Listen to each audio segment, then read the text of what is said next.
الذبح وما يجزئ في الضحية so'yish va qurbonlik qilish joiz bo'lgan narsalar. قال الله تعالى أعوذ بالله من الشيطان الرجيم بسم الله الرحمن الرحيم ليشهدوا منافع لهم ويذكروا اسم الله في أيام معلومات على ما رزقهم من بهيمة الأنعام فكلوا منها وأطعموا البائس الفقير ثم ليقضوا تفثهم وليوفوا نذورهم وليطوفوا بالبيت العتيق. Allah Taala Haj surasida marhamat qiladi. Toki o'zlariga bo'ladigan manfaatlarga shohid bo'lsinlar va ma'lum kunlarda ularga rizq qilib bergan chorva hayvonlarini so'yishda Allohning ismini zikr qilsinlar. Bas ulardan yenglar va bechora va faqirlarga ham yediringlar. So'ngra o'zlaridagi kirlarni ketkazsinlar. Nazrlariga vafo qilsinlar va qadimgi uyni tavof qilsinlar. Sharh.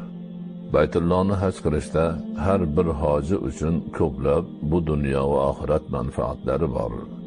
Hajda ijtimoiy, iqtisodiy va ma'naviy manfaatlar ko'p. Hajga keluvchilar avvalo Allohga ibodat qiladilar. Taqvolari ziyoda bo'ladi. Qolaversa bir-birlari bilan tanishadilar. O'zaro fikr va tajriba almashadilar. Foydali maslahatlar oladilar. Shuningdek, savdo-sotiq, tijorat ham qiladilar. Ularning bu manfaatlaridan bahramand bo'lishga haqlari borligini Alloh taolo o'zi marhamat qilgan. Toki o'zlariga bo'ladigan manfaatlarga shohid bo'lsinlar va ma'lum kunlarda ularga rizq qilib bergan chorva hayvonlarini so'yishda Allohning ismini zikr qilsinlar. Haj pallasi Allohni zikr qilish avjiga chiqadigan mavsumdir. Bu mavsumning avji esa hayit kunlari bo'lib, qurbonlik so'yish jarayonida zikr yana avjlanadi. Har bir hoji Allohning yo'lida barcha narsani qurbon qilish ramzi sifatida Allohning nomini zikr qila turib, tuya, mol, qo'y kabi chorva hayvonlarini qurbonlik qiladilar. Bas ulardan yenglar va bechora hamda faqirlarga ham yediringlar. Qurbonlik qiluvchi hoji qurbonligidan o'zi yesa ham, beva bechora faqir fuqarolarga yedirsa ham bo'ladi. So'ngra o'zlaridagi kirlarni ketkazsinlar. Qurbonlik qilib bo'lganidan keyin hojiga ihromdan chiqishga ruxsat bo'ladi. Shunda uning uchun ihrom vaqtida mumkin bo'lmagan soch oldirish yoki qisqartirishga, qo'ltiq ostidagi va boshqa joylardagi tuklarni, tirnoqlarni olishga izn beriladi. Hoji bu ishlarni bajarib, yuvinib taranadi. Oyatda o'zlaridagi kirlarni ketkazsinlar deyishdan maqsad shu. Va qadimgi uyni tavof qilsinlar. Qadimgi uydan murod Ka'batulloh. Ushbu tavof farz tavof, ifoza tavofi deyiladi. Bu tavofsiz haj bo'lmaydi. Mana shu tavofni ado etish bilan haj ibodati ham tugaydi. Hajda badan ibodatidan tashqari moliyaviy ibodat ham bor. Misol uchun qurbonlik qilish. Bu haqda Alloh taolo Qur'oni Karimning Haj surasida quyidagilarni aytadi. Va tuyalarni siz uchun Allohning dinining belgilaridan qildik. Ularda sizga yaxshilik bor. Ular uzra old oyoqlaridan biri bog'liq turgan holda Allohning nomini zikr qiling.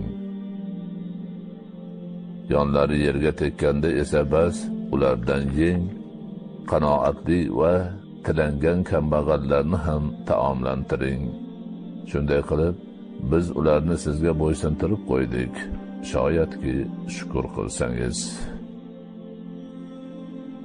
Alloh subhanahu va taolo ushbu oyati karimada qurbonlik qilinadigan hayvonlarning eng kattasi bo'lmish tuya haqida so'z yuritmoqda. Qurbonlik qilish ibodati ham boshqa ibodatlar kabi Alloh uchun deyilsa-da, aslida foydani inson ko'radi. qurbonlik qilingan hayvonning go'shtidan so'ygan odamning o'zi va faqir fuqarolar manfaatdor bo'ladilar. Ularning go'shtlari ham, qonlari ham zinhor Allohga yetmas. Lekin unga sizdan taqvo yetadir. Shunday qilib, sizni hidoyat qilgani evaziga Allohga takbir aytishingiz uchun ularni sizga bo'ysundirib qo'ydik. Yaxshilik qiluvchilarga bashorat ber. Banda Allohni qancha ulug'lasa shuncha oz. Birgina hidoyatga boshlab qo'ygani uchun qancha takbir aytsa shuncha oz. Bandaning qurbonlik qilishi ham, Allohning yo'lida har qanday qurbonlik berishga tayyor ekanini ko'rsatish ham ana shu hidoyati uchun Alloh taoloni ulug'lashdir.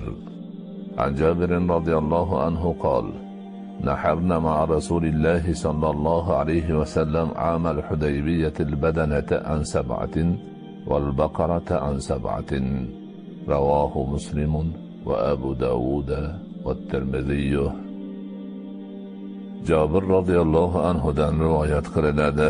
Hudaybiya yili Rasululloh sallallohu alayhi vasallam bilan tuyani 7 kishi nomidan, molni 7 kishi nomidan so'ydik. Muslim, Abu Dovud va Tirmiziy rivoyat qilganlar. Sharh: bir dona tuya yoki qoramolni 7 kishi nomidan qurbonlik qilish mumkinligi ushbu hadisi sharifdan olingan. وفي رواية خرجنا مع رسول الله صلى الله عليه وسلم مهلين بالحج فأمرنا أن نشترك في الإبل والبقر كل 7 منا في بدنة. Boshqa bir rivoyatda quyidagilar aytilgan: Rasululloh sallallohu alayhi vasallam bilan haj niyati ila ihrom bog'lab chiqdik. Bas Rasululloh sallallohu alayhi vasallam bizni tuya va molda sherik bo'lishimizga amr qildilar. Har 7miz bir badanada, tuya va molda. Va fi ukhra ishtarakna ma'an nabiy sallallohu alayhi vasallam fil hajj wal umra kullu 7 fi badana. Boshqa rivoyatda haj va umrada Nabiy sallallohu alayhi vasallam bilan sherik bo'ldik. Har 7 kishi bir badanada, tuya va molda deyilgan. Sharh: arab tilida badana deb qurbonlik qilinadigan tuya va molga aytiladi. Va qala ibn Abbas radhiyallohu anhu: kunna ma'an nabiy sallallohu alayhi vasallam fi safarin fahadara al-adha fashtarakna fil baqarati 7 wa fil jazuri 10. Rawahu an-Nasa'i wa Tirmidhi. Ibn Abbas radhiyallohu anhu Nabiy sallallohu alayhi vasallam bilan birga safardaligimizda qurbon hayiti bo'lib qoldi. Bir sigirda 7 kishi va bir tuyada 10 kishi sherik bo'ldik, dedi. Nasa'i va Tirmiziy rivoyat qilganlar. Sharh: jumhur ulamolar amal uchun bu rivoyatdagi bir tuyada 10 kishi sherik bo'lishni olmay, balki 7 kishi sherik bo'lishi haqidagi rivoyatni olganlar. عن ابن عمر رضي الله عنه أنه رأى رجلا ينحر بدنته باركة فقال ابعثها قياما مقيدة سنة محمد صلى الله عليه وسلم. رواه 5 إلا الترمذي. ابن عمر رضي الله عنه dan rivoyat qilinadi. U kishi bir odamning tuyasini cho'kkalatib so'yayotganini ko'rib qolib, uni chap qo'li bog'langan holda tik qo'yvar. Muhammad sallallohu alayhi vasallamning sunnatlari shunday, dedi. Beshovlardan faqat Tirmiziy rivoyat qilmagan. Sharh: tuyani tik turg'izib so'yish yuqoridagi oyati karimada ham zikr qilingan edi. Bu hadisi sharifda ham uning tasdig'i kelmoqda. Valil Buxoriy nahara Rasululloh sallallohu alayhi vasallam biyadihi 7 budnin qiyaman.